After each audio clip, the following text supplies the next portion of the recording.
Président de l'Assemblée générale, Mesdames, Messieurs les chefs d'État et de gouvernement, Monsieur le secrétaire général, Madame la secrétaire générale adjointe, Mesdames, Messieurs, distingués invités. Avant tout propos, je voudrais saisir cette tribune pour saluer à nouveau la mémoire de mon compatriote, Amadou Makhtar Mbow, qui vient de nous quitter.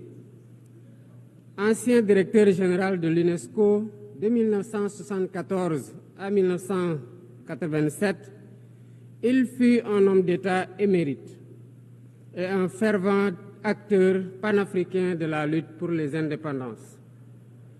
Je félicite M. Philomène Yang pour son élection à la présidence de cette Assemblée générale des Nations unies, ainsi que son prédécesseur pour sa contribution à la mise en œuvre de notre agenda commun. À travers vous, je formule mes vœux de succès dans la conduite de nos travaux. Je salue également l'engagement constant du secrétaire général Antonio Guterres, dont les efforts pour promouvoir la paix, la dignité humaine et le multilatéralisme sont plus que jamais nécessaires. Le Sénégal renouvelle son plein soutien à sa mission en ces temps de turbulence mondiale. En prenant la parole aujourd'hui, je suis habité d'une conviction profonde: l'unité dans la diversité est la clé pour garantir le développement durable et la dignité humaine pour tous, partout dans le monde. Ce thème de la présente session, qui guide nos discussions, nous invite à repenser nos responsabilités collectives et à nous assurer que les principes fondamentaux des Nations unies, définis il y a près de 8 décennies, continuent de porter la promesse d'un monde plus juste et plus équitable. Mesdames, Messieurs, nous vivons dans un monde troublé, où les principes de la Charte des Nations unies, qui prônent l'égalité, la justice et le respect des droits humains, sont chaque jour mis en mal. Les conflits s'étendent, les inégalités se creusent et les crises climatiques aggravent la vulnérabilité de millions de personnes à travers le monde.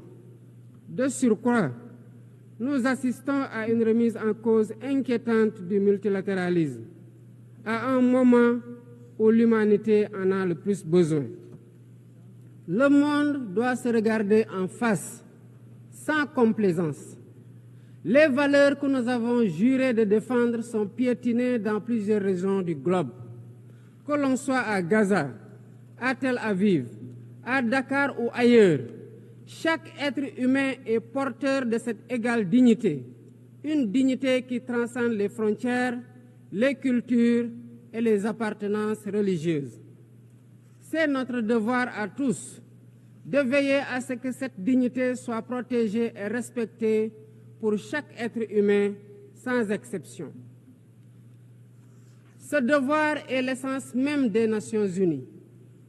Pourtant, nous constatons chaque jour que le droit international, ciment de la paix mondiale, est souvent violé. Des résolutions adoptées par cette Assemblée sont ignorées. En tolérant ces violences répétées, nous foulons aux pieds les principes de la Charte des Nations unies et sapons les fondements même de cette maison de la paix. Jamais les fondements des Nations unies n'ont autant vacillé qu'en ces temps de violence et de peur et d'incertitude. Si nous voulons éloigner le spectre de la guerre et œuvrer à l'avènement d'un monde meilleur, alors il est temps de changer les paradigmes. Il est temps de remettre l'humain au centre de l'agenda international, comme nous y invite le thème de cette session. Monsieur le Président, Mesdames, Messieurs, nous ne voulons plus fermer les yeux sur la tragédie qui se déroule dans le Sahel. Des groupes terroristes sèment la terreur, pillent, tuent les populations civiles innocentes. Cette région, autrefois stable, est désormais en proie à une violence quotidienne tandis que les Nations Unies, particulièrement le Conseil de sécurité, restent trop souvent inertes. De même, nous ne pouvons pas accepter que le Sahel devienne le théâtre de rivalités de puissances étrangères dont les affrontements ne font qu'aggraver la déstabilisation de la région. Je dois rappeler ici que la paix et la sécurité de l'Afrique sont indissociables de la paix mondiale. Il est impératif que le Conseil de sécurité remplisse pleinement son rôle de garant de la stabilité internationale. J'exprime à nouveau la préoccupation du Sénégal face à la situation tragique qui perdure en Palestine. Des générations entières y ont grandi sous l'ombre de l'oppression, privées de leur droit fondamental à un État viable. Le Sénégal, en tant que président du Comité pour l'exercice des droits inaliénables du peuple palestinien, appelle à un cessez-le-feu immédiat et durable. Nous réitérons notre soutien à la solution des deux États, avec Jérusalem-Est comme capitale de la Palestine, conformément aux résolutions pertinentes des Nations Unies. Cette guerre qui n'épargne ni femmes, ni enfants, ni infrastructures vitales est une plaie ouverte sur la conscience internationale. Il est impératif que le droit international humanitaire soit rétabli dans toutes les zones de conflit et que les Nations Unies jouent pleinement leur rôle de médiateur et de garant de la paix. Mesdames et messieurs, la paix n'est pas seulement l'absence de guerre. La paix, c'est aussi la possibilité pour chaque être humain de vivre dans la dignité, de se nourrir, de se loger, de s'éduquer et de recevoir des soins.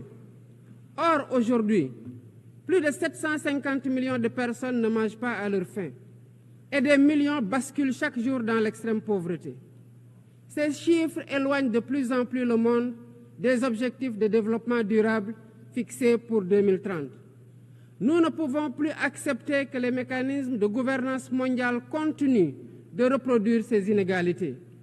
Il est alors temps de rompre avec la logique du chacun pour soi et de bâtir un nouveau contrat social global fondé sur la solidarité et la coopération.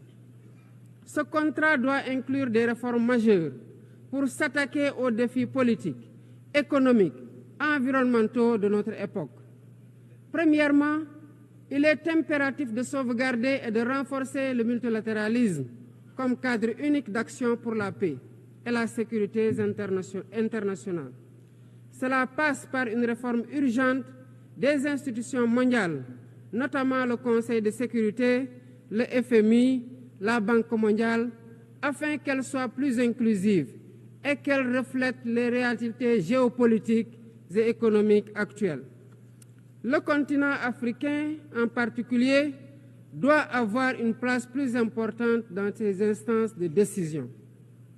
Deuxièmement, il est temps de corriger les injustices économiques qui freinent le développement de nombreux pays du Sud.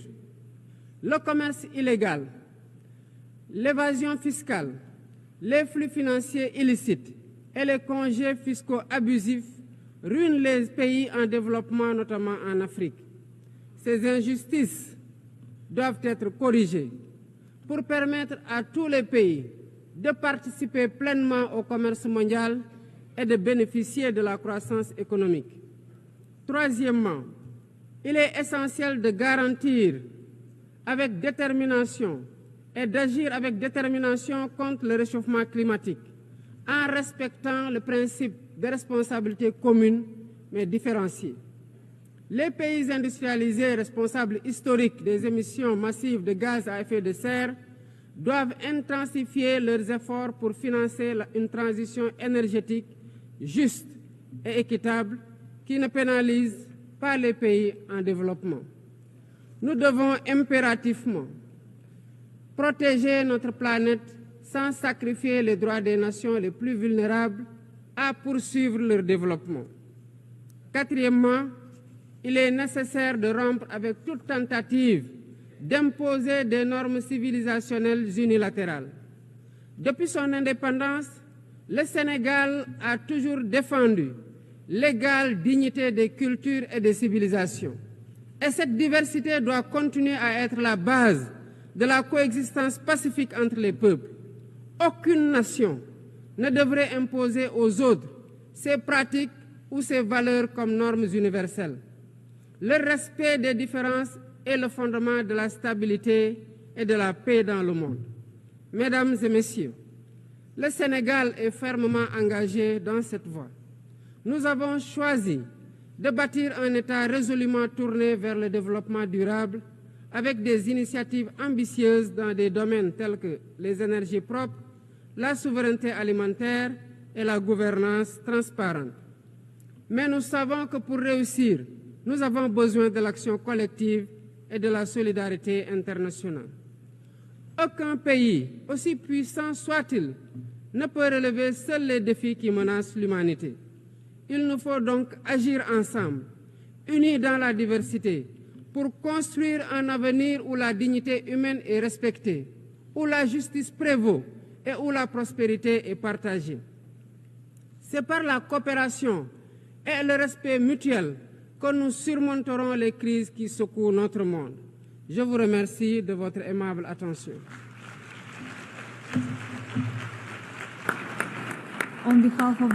Au nom de l'Assemblée, je remercie le président de la République du Sénégal.